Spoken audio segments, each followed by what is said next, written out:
Hi, I'm Seb Proisy, and while I usually talk to you about tennis equipment, in this series of episodes, I'm actually taking you back in time to look at some of the most iconic rackets that have marked their time.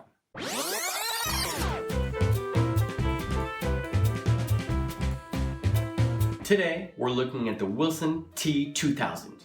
Wilson released this stainless steel racket in 1967, and some believed it changed the sport forever.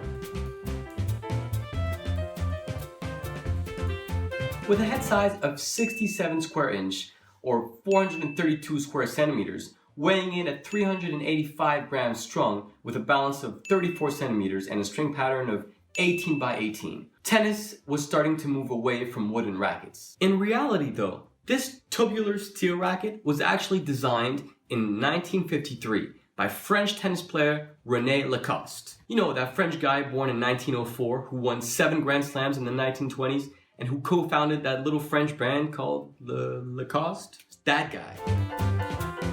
René Lacoste later obtained a patent for this racket in 1961, and the first player to ever use it in a Grand Slam was the French player Pierre Darmon at Wimbledon in 1963. And then Wilson created its licensed version, the T2000, that made it incredibly popular. With a slightly bigger head size compared to your average wooden racket, the T2000 supposedly offered greater power and more control beyond what any wooden frame was capable of. The two most famous players to have used the Wilson T2000 were Billie Jean King and Jimmy Connors. In 1967, Billie Jean King became the first player to ever win a Grand Slam with a steel racket. Jimmy Connors started playing with the T2000 when he was still a teenager.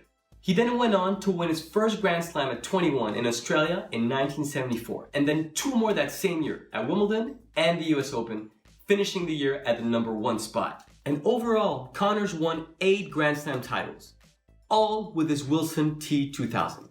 As a matter of fact, he liked his racket so much that when Wilson stopped manufacturing it, Connors started stockpiling all the ones he could get his hands on and supposedly posted some ad in a tennis magazine to find models of his racket. With the overwhelming success of graphite rackets in the beginning of the 80s, Connors felt compelled to give them a try, and at the end of 1983, he actually switched to a pro staff racket that Wilson had designed specifically for him.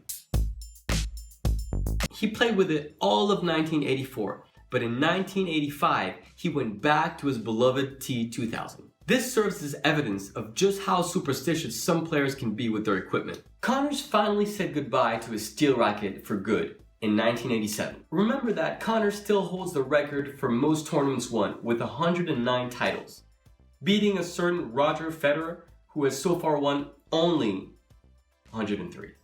I hope you enjoyed this episode, and I'll see you again soon with some more iconic rackets.